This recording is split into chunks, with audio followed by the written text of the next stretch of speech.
Lumpy skin disease गौवंश पर कहर बनकर टूट रहा है। बीमारी के चलते कई परिवारों के सामने रोजी रोटी का संकट खड़ा हो गया है। जयपुर के जोबनेर में जब पत्रिका की टीम ने पड़ताल की तो पता चला कि जहां पिछले 1.5 महीने से लंपी स्किन डिजीज के चलते पशुपालकों को आर्थिक नुकसान उठाना पड़ा है, वहीं दूसरी तरफ उनके सामने परिवार को पालने का संकट भी खड़ा हो गया है। पत्रिका संवाददाता ने ग्राम पंचायत जोरपुरा स्थित मांछर खानी गांव पहुंचकर हालातों को जाना।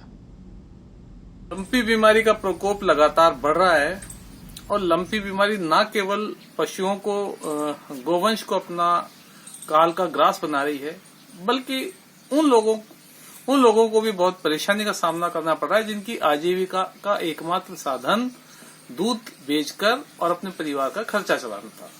हमारे साथ इस वक्त माछरखानी गांव में है। हमारे साथ कुछ महिलाएं हैं जिनके परिवार की आजीविका का साधन सिर्फ और सिर्फ गाय का दूध बेच के ही अपने परिवार का खर्च चला पाती थी। आज हालत यह है कि इनके पास 3 पशुधन थे, 1 गाय की मौत हो चुकी है और 2 गायें लंपी से ग्रस्त है। ऐसे में अब इनके सामने समस्या यह है कि ये किस तरह से अपना परिवार का खर्चा चलाएंगे। हमारे साथ ममता जी हैं।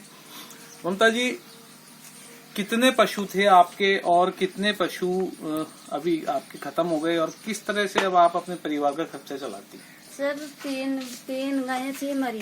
3 गायें मानो 1 गाय तो मर चुकी, अब 2 गायें बची है। इसको दूध बेचकर ही हम अपने बाल बच्चों को पालते हैं।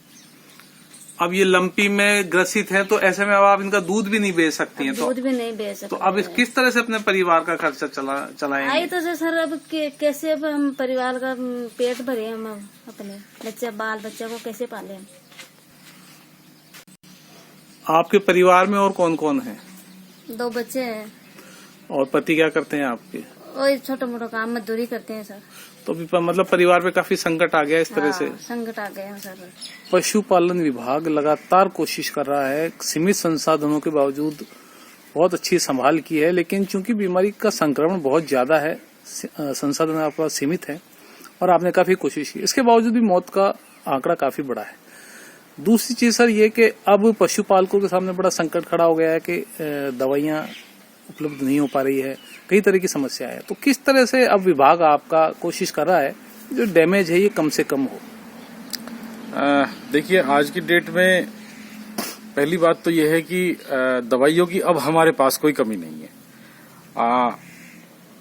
हमने हर एक सेंटर को डिस्ट्रीब्यूट कर दिए, इंजेक्टेबल भी हैं और गोलियां भी हैं देने वाली।